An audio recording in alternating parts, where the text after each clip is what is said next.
Royal United service institute, जो कि Britain का एक बहुत ही प्रसिद्ध थिंक टैंक है, उसने हाल ही में एक रिपोर्ट बनाकर ये स्टडी की है कि आने वाले समय में भारत और चीन के बीच में एक युद्ध होने की संभावना है। ये युद्ध किस कारणों से हो सकता है, क्या इस रिपोर्ट के आधार सही है या नहीं, और भारत और चीन के बीच में जो समस्याएं चल रही हैं उनका आज की डेट में क्या प्रेजेंट सिनेरियो है। आज के इस वीडियो में इन चीज़ों के ऊपर हम ब्रॉड चर्चा करेंगे। देखिए, भारत और चीन के रिश्ते अगर हम 1950 के दशक से देखें तो वो तब से ही प्रॉब्लमेटिक रहे हैं। उसका सबसे बड़ा कारण ये रहा है कि 1865 की बात है, जब ब्रिटिश भारत में हुआ करते थे तो उन्होंने उस समय एक सर्वे कराकर बाउंड्री को इस्टेब्लिश करने की चीन के साथ कोशिश की थी। इस मुहिम में ब्रिटिश ने अपने एक सर्वेयर का साथ लिया था और उस सर्वेयर का नाम था जॉनसन। जॉनसन ने 1865 में सर्वे कर भारत और चीन के बीच में एक लाइन का प्रपोजल दिया था और वो लाइन को बोला गया था जॉनसन लाइन। इस जॉनसन लाइन के तहत बाउंड्री जो भारत और चीन के बीच में प्रपोज की गई थी वो की गई थी अक्साई चीन की तरफ से। 1950 के दशक में जब से भारत आज़ाद हो गया और जब से चीन में एक कम्युनिस्ट सरकार आ गई, तब से दोनों देशों के बीच में काफ़ी वार्तालाप चला। इस वार्तालाप में सबसे पहली चीज़ जो भारत हमेशा उठाता रहा वो ये था कि भाई बाउंड्री जो भी होगी उसमें अक्साई चीन हमको दिया जाएगा। दूसरी सबसे बड़ी चीज़ जो भारत ने हमेशा चीन के साथ एम्फोसाइज करने की 1950 के दशक में कोशिश करी वो ये थी कि हमने चीन को बार बार ये बोला कि तिब्बत जो है वो हमेशा से एक आज़ाद देश था। तिब्बत कभी भी चीन के कंट्रोल या कब्जे में था ही नहीं, ना तो वो भारत का हिस्सा था। तो बेसिकली कहना ये गलत नहीं होगा कि भारत और चीन के बीच में तिब्बत नामक एक देश पूरा का पूरा ऐतिहासिक तौर पर हमेशा एग्जिस्ट किया करता था। लेकिन सबसे बड़ी बात यह है कि 1950 के दशक में जब चाइना में कम्युनिस्ट सरकार आई तो उस कम्युनिस्ट सरकार ने सबसे पहले एक्सटर्नल पेरिफेरल एरियाज के ऊपर कंट्रोल पाने की कोशिश करी। इस मुहिम में चीन ने सबसे पहले ये इंश्योर किया कि उसने एक बहुत बड़ा हाईवे बनाया। इस हाईवे का नाम है G219। ये हाईवे तिब्बत से होता हुआ अक्साई चीन को पार करते हुए उसको आधा काटते हुए सीधा का सीधा जिनजियांग तक जाता है। और इस हाईवे का महत्व ये था कि ये चीन ने बनाया 1950 में। इस हाईवे का दूसरा महत्व ये था कि इसको बनाने के बाद इस हाईवे पे चीन ने अपने टैंक से लेके बड़े बड़े मिलिट्री के इंफ्रास्ट्रक्चर को उतार कर 1950 के दशक में तिब्बत को इलीगली ऑक्यूपाई किया। और जब उन्होंने इलीगली ऑक्यूपाई किया तो क्योंकि ये हाईवे का प्रयोग किया गया था जो कि अक्साई चीन से पास कर रहा था, और अक्साई चीन के अंदर ये जो G219 हाईवे था ये भारत की पूरी टेरिटरी थी, तो भारत ने तब से उस समय से चीन के साथ इस इशू को रेज किया। भारत ने दो चीज़ें बोली। पहला, भारत ने ये बोला कि भाई देखिए, आपने ये जो तिब्बत का इलीगल ऑक्यूपेशन किया है आपको इसके बारे में सोचना चाहिए। हमने उनको ये नहीं बोला कि आप क्या करें या क्या ना करें, हमने कोई ज्ञान नहीं बांटा, हमने कहा आप सोचिए इसके बारे में क्या करना चाहिए। तो चीन का जवाब ये आया कि तिब्बत के साथ जो हमें करना है वो हम करेंगे, उसमें हमें आपकी कोई सहयोग की रिक्वायरमेंट नहीं है। तो ये चैप्टर वहीं क्लोज हो गया। 1950 में भारत ने तिब्बत का कार्ड खो दिया और इसके बाद अनफॉर्चुनेटली ऐसी परिस्थिति पैदा हुई कि CIA के ऑपरेशन के बाद दलाई लामा को भगाकर भारत लाया गया और CIA दलाई लामा को आज तक नर्चर करती आई है। भारत में रह के भारत की टेरिटरी का प्रयोग किया गया है इस पूरे ऑब्जेक्टिव के लिए। दूसरी सबसे बड़ी बात, भारत ने उस समय चीन को ये बात बोली कि आपका ये जो G219 हाईवे है जो 1957 में पूरे विश्व के सामने बाहर आया था, और इस हाईवे के थ्रू जो अक्साई चीन के इलाके से होते हुए जिनजियांग तक सड़क बनाई थी चीन ने, हमने उस सड़क का विरोध करा। हमने कहा कि भाई आपने ये जो सड़क बनाई है ये भारत की टेरिटरी जो जॉनसन लाइन के तहत 1865 की लाइन के तहत जो हमारी टेरिटरी है उसमें है। तो आप इस बेसिकली टेरिटरी में जब तक ये मसला अक्साई चीन का हल नहीं होता आप यहाँ पर किसी प्रकार का कंस्ट्रक्शन नहीं कर सकते। उस समय चीन ने किसी भी प्रकार से हमारी कोई सहायता नहीं करी, ना उसने इस पर्टिकुलर इशू के ऊपर कोई जवाबदारी करी। हमने उसके बाद बॉर्डर लेवल पर छोटे छोटे पोस्ट बनाने चालू कर दिए और वो छोटे छोटे पोस्ट को देख के चीन ने अपने छोटे छोटे पोस्ट बनाए और उन पोस्टों के बीच में झड़प होने लगी और ये झड़प 1962 में कल्मिनेट हुई। 1962 के बाद हमारी परिस्थिति ऐसी हो गई थी कि हम एक गहरे सदमे में आ गए थे। हमें ये समझ नहीं आ रहा था कि चीन जिसको हम एक भाई मानते थे, जिसको हमने हिंदी चीनी भाई भाई का नारा भी दिया था, वो चीन जिसको हम ट्रस्ट करते थे, उस चीन ने हमारे को ये धोखा कैसे दिया। लेकिन सबसे बड़ी बात यह है कि 1962 के इस जख्म के बाद भारत की सरकारों की सबसे बड़ी नाकामी ये रही कि भारत की सरकारों ने उसके बाद चीन के साथ जो बॉर्डर था उस बॉर्डर पे किसी प्रकार का कोई इंफ्रास्ट्रक्चर नहीं बनाया, उस बॉर्डर पे किसी प्रकार की कोई डेवलपमेंट नहीं करी। और तो और इस पूरे स्पेस को जो हमने वैक्यूम छोड़ दिया, इस वैक्यूम को भरा उस समय बेसिकली और किसी ने नहीं बल्कि चीन ने। क्योंकि जब चीन ने ये देखा 1962 के बाद कि भारत तो दूर दूर तक बाउंड्री के आसपास कोई इंफ्रास्ट्रक्चर तक नहीं बनाने को तैयार है, तो चीन ने उसी समय का फायदा उठाते हुए पिछले 3 से 4 दशकों में चीन ने भारी मात्रा में इंफ्रास्ट्रक्चर क्रिएट किया। इस इंफ्रास्ट्रक्चर का सबसे बड़ा खतरा क्या था? खतरा ये था कि इस इंफ्रास्ट्रक्चर के तहत चीन अपने जो शॉर्ट रेंज और मीडियम रेंज मिसाइल्स हैं उनको अगर वो बॉर्डर पर भारत के साथ डिप्लॉय करे, जो कि उसने आज की डेट में किए हैं, तो उसके बाद चीन भारत के जितने भी इकोनॉमिक सेंटर्स हैं उन इकोनॉमिक सेंटर्स के ऊपर वो अपने मिसाइल दाब के बैठा है। चीन कल को अगर चाहे, वैसे होगा नहीं, पर अगर कल को चाहे तो वो भारत के खिलाफ भारत के जितने भी अर्थव्यवस्था के केंद्र हैं, जैसे कि मुंबई हो गया, जैसे कि बेंगलोर हो गया, जैसे कि दिल्ली हो गया, चंडीगढ़ हो गया, इन सारे शहरों के ऊपर चीन अगर कल को चाहे तो वो एक मिसाइल को दाब के in short range medium range missile से हमारे इन सेंटर्स को कभी भी डिस्ट्रॉय कर सकता है। भारत की सरकारें सोती रहीं, उन्होंने किसी प्रकार का कोई काउंटर नैरेटिव तैयार नहीं किया और सबसे बड़ी बात, किसी प्रकार का बॉर्डर इंफ्रास्ट्रक्चर तैयार नहीं किया। क्योंकि अगर आप एक पैटर्न को ऑब्जर्व करें तो वो पैटर्न ये था कि जो कांग्रेस की सरकार थी, कांग्रेस की सरकार का बेसिकली हमेशा से मानना सिर्फ ये था कि चीन के साथ किसी प्रकार का कन्फ्रंटेशन हमें नहीं करना चाहिए, चीन के सामने खड़े होने की हमें कोई आवश्यकता नहीं है। हम अपने रिश्ते चीन के साथ एकदम केवल और केवल अर्थव्यवस्था और व्यापार के ऊपर अगर फोकस करें तो उसी से बात बनती रहेगी। बात उसमें कोई गलत नहीं है। दिक्कत सिर्फ ये है कि आप एक जगह पर अर्थव्यवस्था के रिलेशन रख के व्यापार करके चीन की जेबें भर रहे हो और चीन उसी जेबों को भर के आप ही से पैसा लेके आप ही के सामने के बॉर्डर पे वो सड़कें बना रहा है और आप ही के जो इलाके हैं उन इलाकों को वो टारगेट करने के लिए वहां पर मिसाइल डिप्लॉय कर रहा है। दिक्कत सिर्फ ये थी। अब 2014 में जब से नई सरकार आई तो उसने एक नई रणनीति अपनाई।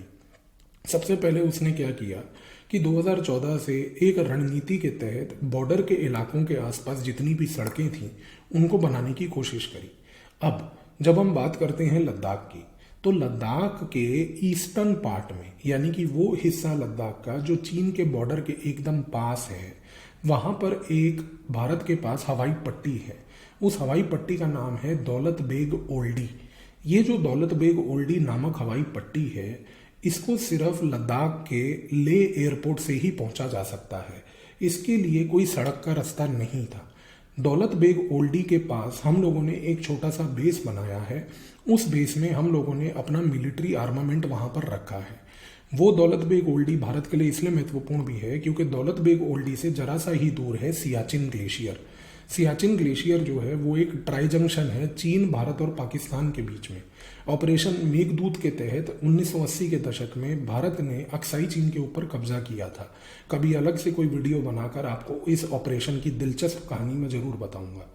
लेकिन जब से हमने अक्साई चीन के ऊपर कब्जा किया, अक्साई चीन पे बैठने के लिए हमारे को चाहिए था आर्मामेंट। वहां पर हमारे को कारतूस, बारूद, ये सब चीजें चाहिए थी। अब ये सब चीजें पहुंचाई जाती थी दौलत बेग ओल्डी से। समस्या ये थी कि दौलत बेग ओल्डी एक हवाई पट्टी है। हवाई पट्टी होने के नाते सर्दियों के मौसम में उस हवाई पट्टी पे किसी भी प्रकार की लैंडिंग करना, टेक ऑफ करना बड़ा कठिन हुआ करता था। भारत के जाबाज एयरफोर्स के अधिकारी जो हैं, एयरफोर्स के जहाज़ों को लैंड करते थे, पर समस्या बहुत होती थी। 2014 के बाद सरकार ने एक निर्णय ये लिया। सरकार ने कहा कि हम बेसिकली लद्दाख के शहर से होते हुए, लेह के शहर से होते हुए, जो दब्रुक शियोक का रास्ता है वहां से होते हुए दौलत बेग ओल्डी तक एक सड़क बनाएंगे। तो इस सड़क का नाम रखा गया ले दब्रुक शियोक दौलत बेग ओल्डी रोड। तो ये वो सड़क थी जो लेह के सिटी से, जहां पर हमारे पास एक बड़ा एयरपोर्ट है, लेह के लद्दाख के उस सिटी से लेके दौलत बेग ओल्डी तक की एक सड़क बनाने की मुहिम चलाई गई। अब ये जो सड़क है ये दब्रुक शियोक के रास्ते से होते हुए जाती है। शियोक नदी के पास ही एक इलाका आता है गलवान वैली का भी। तो ये गलवान वैली भी एक प्लेन इलाका है, फ्लैट लैंड है। तो ये सड़क वहां से होती हुई जाती है। अब दूसरी समस्या क्या हुई? समस्या ये हुई कि ये जो पूरी की पूरी सड़क है दबरुक शेख दौलत बेग ओल्डी वाली, ये सड़क एकदम बॉर्डर से पैरेलल चलती है। और ये पैरेलल इस प्रकार से भी चलती है कि आप सोचिए कि ये सड़क से अगर हम अपने राइट साइड की ओर देखें तो चीन जो है केवल 6 से 10 किलोमीटर दूरी पर उसका फॉरवर्ड पोस्ट हमारे को देखने को दिखता है। अच्छा, अभी तक हमने आज तक इस इलाके में कभी कोई सड़क नहीं बनाई थी। अभी तक जितना रीइंफोर्समेंट दौलत बेग ओल्डी से लेके अक्साई चीन तक प्रोवाइड किया जाता था वो बेसिकली हवाई पट्टी के दौरान ही प्रोवाइड किया जाता था। अब भारत ने 2014 में जब से ये सड़क बनाई, इस सड़क बनाने का कार्यक्रम जब 2014 से शुरू हुआ तो ये बड़ी कठिन सड़क थी। पहाड़ी इलाका था, उस इलाके में सामान पहुंचाना, सड़क का कंस्ट्रक्शन करना, और सड़क भी ये कोई आम सड़क नहीं है। ये सड़क वो सड़क थी जिसपे हमारे को अपने मिलिट्री के इंफ्रास्ट्रक्चर को, मिलिट्री की गाड़ियों को, इनको चलाने की आवश्यकता थी। क्योंकि हमने ये सड़क बनाई ताकि हमारे पास एक रास्ता हो, लैंड रूट हो, जिसके थ्रू हम जो है दौलत बेग ओल्डी के इलाके में रीइंफोर्समेंट को पहुंचा पाए। अब जब ये सड़क हमने बेसिकली बनाई तो ये सड़क बनाने के बाद समस्या ये हुई कि इस सड़क का कार्यक्रम जो चालू हुआ 2014 में, ये ख़त्म हुआ 2019 में। 2019 में जब ये सड़क को हमने इवेंचुअली कंप्लीट करके इनॉग्रेट किया और 2020 में इस सड़क पे कार्यकाल चालू हुआ और चीज़ें चलना शुरू हुई, तब से चीन ने इस इलाके पर हरकतें करना चालू कर दी। सबसे पहले तो कोरोना काल के दौरान जब पूरे विश्व तौर पर एक लॉकडाउन लग रखा था, उस समय दौलत बेग ओल्डी को कनेक्ट करने वाली इस सड़क के एक रास्ते के पास गलवान वैली में चीन ने अपने सैनिक उतारकर भारत के साथ एक हाथापाई करके गलवान वैली का एक इंसिडेंट किया। 15 जून 2020 को ये इंसिडेंट हुआ था। इस इंसिडेंट में भारत के कई जाबाज अधिकारी शहीद हो गए। उसके बावजूद भी चीन के हमसे 2 गुना ज़्यादा अधिकारी उस इंसिडेंट में मरे। लेकिन सबसे बड़ी चीज़ ये है कि तब से भारत और चीन के बीच में एक डेडलॉक हो गया है। अब सबसे बड़ी समस्या ये है कि ये डेडलॉक क्यों है और ये डेडलॉक रिजॉल्व क्यों नहीं हो रहा। देखिए, 2 चीज़ें समझिए। दिक्कत ये है कि मैं फिर आपको बोलूँगा कि जो दौलत बेग ओल्डी है, दौलत बेग ओल्डी आज की डेट में भारत के लिए एक रास्ता है अक्साई चीन पे पहुंचने का। अक्साई चीन, मैंने आपको बताया कि वो ट्राई जंक्शन है, तिकोना पॉइंट है चीन, भारत और पाकिस्तान के बीच में। अक्साई चीन पर जब आज की डेट में भारत की सेना खड़ी होती है तो वहाँ से अगर वो अपने राइट साइड की ओर देखे तो राइट साइड को देखने पर हमारे को चीन का G219 हाईवे पूरा का पूरा दिखता है। और तो और अगर हम अपने सामने देखें तो सामने पाकिस्तान ऑक्यूपाइड कश्मीर का इलाका दिखता है, चाइना ऑक्यूपाइड कश्मीर का शक्सगम वैली का इलाका दिखता है। उस इलाके में पास करती हुई काराकोरम हाईवे दिखती है। और अगर हम अपने लेफ्ट साइड पे देखें तो पाकिस्तान का वो पूरा इलाका हमारे कब्जे में है और हमारे को एक बर्ड्स आई व्यू देता है। वो इलाके में चीन की तरफ से बनाया हुआ चाइना पाकिस्तान इकोनॉमिक कॉरिडोर है। सारी समस्या इस चाइना पाकिस्तान इकोनॉमिक कॉरिडोर की है। तो दिक्कत ये है कि आज चीन को अब ये लगने लगा है 2020 से कि भारत अगर डबल रीइंफोर्समेंट दौलत बेग ओल्डी पे पहुंचाएगा, जो कि हवाई पट्टी के तहत साथ साथ जो है रोड एक्सेस से भी पहुंचाई जाएगी, तो कल को भारत का जो एमुनिशन है, भारत के जो बारूद हैं, भारत की जो सेना के नंबर्स हैं, वो अक्साई चीन पर बढ़ सकते हैं। और जितनी ज़्यादा भारत की प्रेजेंस अक्साई चीन पर बढ़ेगी, जितनी ज़्यादा अक्साई चीन पर भारत की प्रेजेंस और डिपेंडेंसी सिर्फ हवाई पट्टी से घटकर सड़क के रीइंफोर्समेंट से भी बढ़ेगी, उतना ज़्यादा चीन को नंबर 1 खतरा लगेगा। तो चीन नंबर 1 आज की डेट में इससे नाखुश है। दूसरी बात, आज की डेट में भारत अमेरिका के साथ मिलकर, दूसरे जो अमेरिका के साथी हैं जिसमें जापान भी हो गया, ऑस्ट्रेलिया भी हो गया, इनके साथ मिलकर क्वाड्रिलैटरल ग्रुप बनाकर, जिसको हम क्वाड के नाम से जानते हैं, इस ग्रुप को बनाकर वो बेसिकली चीन को नज़र रख के काउंटर करने के लिए और उसके ऊपर पूरी की पूरी एक कड़ी नज़र रखने के लिए तैयार है। अब भारत, अमेरिका, इसके साथ साथ जापान और ऑस्ट्रेलिया, ये 4 लोग जो हैं, ये पूरे के पूरे मैरीटाइम फ्रंटियर पे, जिसमें हमारा इंडियन ओशन आता है, बे ऑफ बंगाल आता है, इसके साथ साथ हमारा अरेबियन सी का इलाका आता है, इस इलाके में वो अपना दबदबा बना रहे हैं। क्वाड के कंट्रीज़ के प्रेजेंस होने के कारण सबसे बड़ी समस्या अब ये हो गई है कि चीन को लगता है कि भारत अब उसके ऊपर नज़र रखने के लिए अकेला नहीं है। और तो और भारत और अमेरिका के बीच हाल ही में जितने अग्रीमेंट्स भी 2014 से लेके 2020-22 तक हुए हैं, इन अग्रीमेंट्स के तहत अमेरिका आज की डेट में पहली बात तो भारत को रियल टाइम इंटेलिजेंस प्रोवाइड करता है। ये रियल टाइम इंटेलिजेंस सैटेलाइट से मिलती है। दूसरी सबसे बड़ी बात, सैटेलाइट के तहत हमारे को ये मालूम चलता है कि मान लीजिए चीन किसी भी तरीके से अगर कोशिश कर रहा है अपने ट्रूप्स को बॉर्डर पे भारत के सामने ला के खड़े करने की, तो उसकी पूरी की पूरी पिक्चर हमारे सामने अमेरिका की रियल टाइम इंटेलिजेंस से हमारे को मिलती है। तीसरी सबसे बड़ी बात कि चीन को आज की डेट में उसके गतिविधियों के ऊपर नज़र रखने के लिए भारत, अमेरिका, जापान और साथ में ऑस्ट्रेलिया के साथ मिलकर साइबर स्पेस के डोमेन में बहुत काम कर रहा है। ये हम लोगों को, चारों लोगों को ये पता है कि भाई अगर भारत के ऊपर या अमेरिका के ऊपर या जापान या ऑस्ट्रेलिया के ऊपर अगर चीन की तरफ से कोई खतरा आएगा तो पहली बात वो खतरा केवल और केवल जो है साइबर स्पेस पे आएगा। तो बेसिकली चीन आज की डेट में नाखुश इन बहुत सारे कारणों से है, जिसमें से भारत के इंफ्रास्ट्रक्चर बनने के खुद नाखुश उसको एक समस्या है। दूसरा, अमेरिका के साथ एम्ब्रेस करके जो क्वाड्रिलेटरल सिक्योरिटी ग्रुप हमने बनाया उसमें उसको समस्या है। और तो और अब अगर हम चीन की तरफ से देखें कि वो इन सारे मसलों को किस नज़रिए से देख रहा है, तो सबसे पहली चीज़ को समझिए। अगर आप चीन के स्ट्रैटेजिक थिंकर्स के राइटिंग्स को पढ़ते हैं और अगर आप चीन के स्ट्रैटेजिक थिंक टैंक्स को कभी फॉलो करते हैं तो आपको दो पैटर्न वहाँ पे दिखेंगे। चीन सबसे पहले एक चीज़ हमेशा ये क्लैरिफाई करता है कि उसके लिए साउथ एशिया का थिएटर इतना महत्वपूर्ण नहीं है। यानी कि चीन इनडायरेक्टली ये कहना चाहता है कि मुझे भारत के साथ किसी प्रकार का लॉन्ग रन में कोई युद्ध समस्या जैसी कोई चीज़ करनी नहीं है। तो ये चीन के स्ट्रेटेजिक थिंकर्स खुद ये बात बोलते हैं कि हमारे को भारत के साथ कोई युद्ध नहीं करना है। अच्छा, इसके पीछे का क्या कारण है आप सुनेंगे तो आपको शायद बड़ी हैरानी होगी कि चीन आज की डेट में अनफॉर्चुनेटली इतना मायोपिक है अपने विजन में कि वो कहता है कि भाई भारत मेरे लिए कोई कॉम्पिटिटर नहीं है, क्योंकि उसका मानना ये है कि भारत में जो डेमोक्रेसी है, भारत की जो सरकारें हैं वो इतनी स्लो काम करती हैं कि ये हमारे टक्कर में आने के लिए अभी कम से कम 50 से 60 साल दूर है। देखिए, जहाँ तक कॉम्प्रिहेंसिव नेशनल पावर की बात है, एक चीज़ तो तय है, भारत जो मर्जी कह ले, भारत और चीन की जो कॉम्प्रिहेंसिव नेशनल पावर है उसमें 2.5 गुने का फर्क है। चीन की कॉम्प्रिहेंसिव नेशनल पावर आज की डेट में भारत से 2.5 गुना ज़्यादा है। उस कॉन्टेक्स्ट में अगर देखा जाए तो जाहिर सी बात है कि भारत को अभी बहुत लंबा रास्ता प्रिपेयर करके आगे बढ़ना है।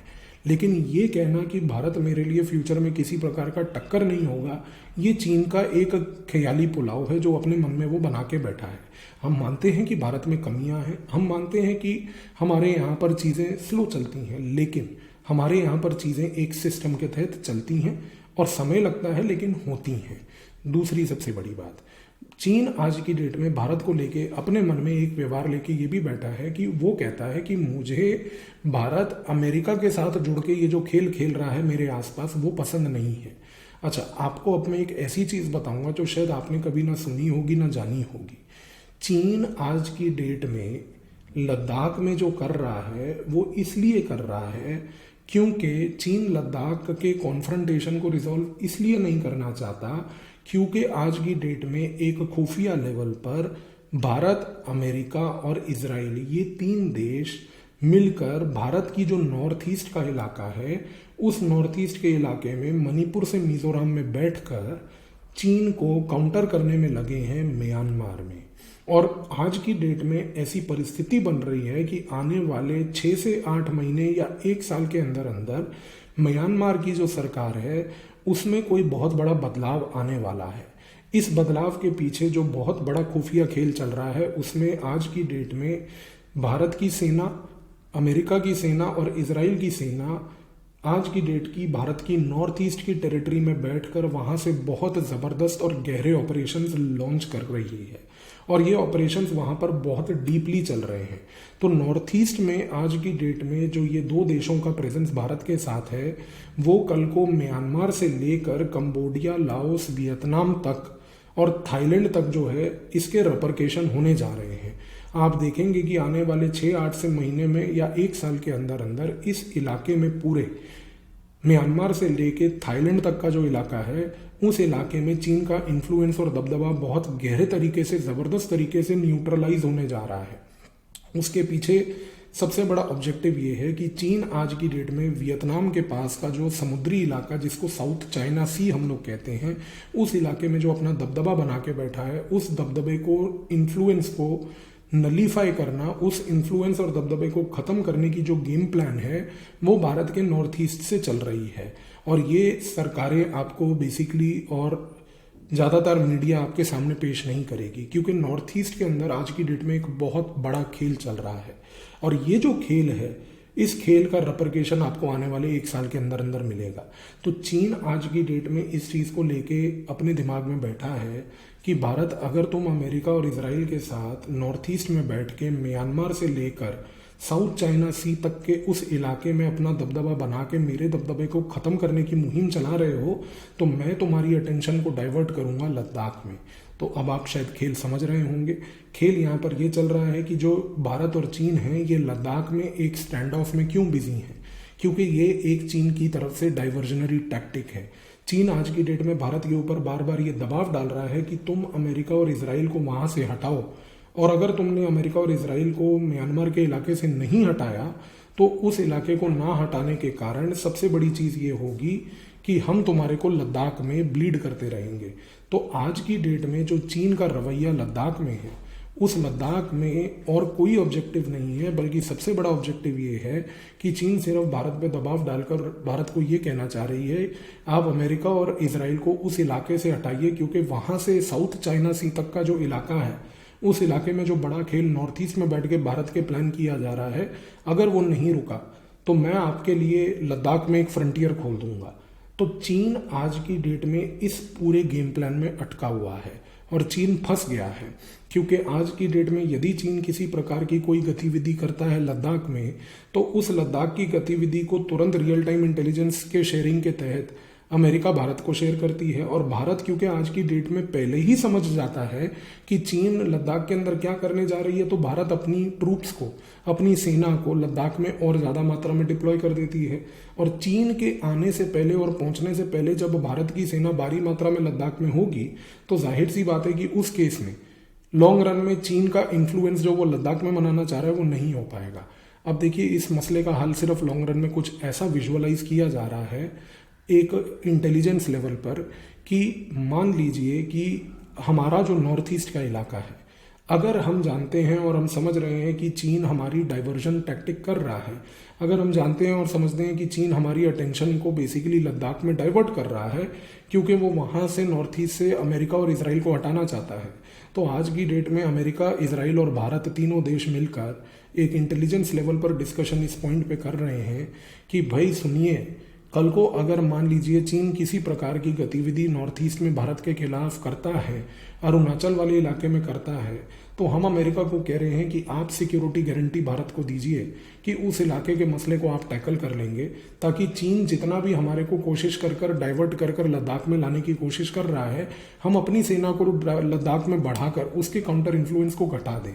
तो लॉन्ग रन में दो चीज़ें विजिबल हैं दोस्तों। पहली चीज़ ये है कि चीन भारत के साथ किसी प्रकार का कोई आक्रमण नहीं करेगा, वॉर तो बिल्कुल नहीं होगी, क्योंकि चीन को आज की डेट में ये बात पता है कि भाई भारत के साथ जो व्यापार है वो इतना गहरा है कि कल को अगर वॉर हुई या किसी प्रकार का कोई ऐसा संकट हमने पैदा किया, तो जाहिर सी बात है कि उसका इम्पैक्ट चीन के व्यापार पे होगा। और चीन आज की डेट में उस व्यापार को अफेक्ट करना नहीं चाहता, क्योंकि चीन की खुद की आर्थिक हालत इतनी खराब है कि कल को अगर भारत की मार्केट उससे टूट जाती है, तो वो भारत की मार्केट टूटने के बाद चीन जो है समझ जाएगा कि उसकी खुद की आर्थिक स्थिति इतनी खराब हो जाएगी कि कल को चीन ही कोलैप्स कर जाएगा।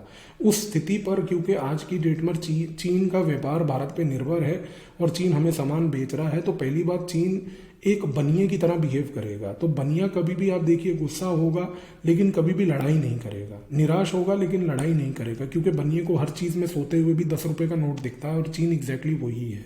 तो वो आज की डेट में बेसिकली अपने दिमाग में पैसा लेके बैठा है। हाँ, लेकिन ये जो चीन के साथ दूसरी मैंने आपको बात बताई कि लद्दाख में जो समस्या चल रही है, आई होप अब आप इस चीज़ को समझ गए होंगे कि लद्दाख की समस्या केवल और केवल एक है कि लद्दाख में एक डाइवर्जन करने की कोशिश इसलिए की जा रही है ताकि वहाँ से अमेरिका को, इसराइल को नॉर्थ ईस्ट से हटाकर उसकी गतिविधियों पे बेसिकली पाबंदी लगाई जाए, ताकि म्यांमार में कोई ऐसा ऑपरेशन ना हो और म्यांमार, कंबोडिया, लाओस, वियतनाम से लेते हुए थाईलैंड तक उस इलाके में किसी भी प्रकार का अमेरिका का दबदबा ना बढ़ जाए। लेकिन ऐसी चीज़ क्योंकि ऑलरेडी एक बहुत ही एडवांस स्टेज पे जा चुकी है, तो चीन का अब इस इलाके में दबदबा होना मुश्किल है। तो जाहिर सी बात है कि ठीक है, थिंक टैंक्स जो हैं वो रिपोर्ट्स बनाती रहेंगी, उनका काम है कि रिपोर्ट बनाना, कुछ ना कुछ न्यूज़ में हैपनिंग देते रहना, लेकिन रियलिटी जो है ना तो वो रूसी रिपोर्ट आपको बताएगी, ना ही कोई भारत का मीडिया, ना ही कोई थिंक टैंक बताएगा। तो मैंने आपको दो चीज़ें बता दी, ना तो कोई आने वाले समय में जंग का सिनेरियो है और ना ही किसी प्रकार की कोई ऐसी गतिविधि होने जा रही है चीन की तरफ से, क्योंकि चीन अभी भारत को उस नज़रिए से देख ही नहीं रहा है। और दूसरा, जो भी लद्दाख में हो रहा है वो केवल और केवल एक प्रेशर टैक्टिक है, ताकि चीन जो है भारत को बोल रहा है इनडायरेक्टली एक तरीके से कि तुम अपने टेरिटरी ऑफ नॉर्थ ईस्ट से अमेरिका को और इसराइल को हटाओ, ताकि उस इलाके में जो अमेरिका और इसराइल मिलकर कोवर्ट एक्टिविटी कर रहे हैं, जिसकी वजह से कोवर्ट ऑपरेशंस के कारण जो आने वाले 6-8 महीनों में बड़ा ज़बरदस्त बदलाव देखने को मिलने वाला है, उस दबाव को हटाने के लिए बेसिकली वो लद्दाख में भारत के साथ कन्फ्रंटेशन कर रहा है। और इस मसले का हल मैंने आपको बता दिया कि भारत आज की डेट में अमेरिका और इसराइल के साथ एक अंडरस्टैंडिंग बिठाने की कोशिश कर रहा है कि तुम लोग नॉर्थ ईस्ट में रह के जो करना है करो, लेकिन अगर नॉर्थ ईस्ट के इलाके में चीन की तरफ से कोई गतिविधि भारत के खिलाफ होती है तो तुम उस चीज़ को रिस्पॉन्ड करना। और तो और हम अपनी पूरी की पूरी सेना का जोर लगा के लद्दाख में उसको कुछ करने की हैसियत नहीं रखेंगे। और पाकिस्तान जैसा भूखा नंगा देश, वो तो वैसे भी कुछ चीन के बगैर कर नहीं सकता, तो वो तो हमारे लिए इस प्रकार का इस पूरे बड़े गेम में जियो पॉलिटिक्स के कोई थ्रेट है ही नहीं। तो आई होप कि इस वीडियो के बाद अब आपको चीन की गतिविधियों को देखने का एक नया नज़रिया मिलेगा, और कल को जब आप चीन की कोई भी गतिविधि भारत के खिलाफ देखते हैं, अब आपको चीज़ें धीरे धीरे क्लियर और समझ आएंगी। धन्यवाद।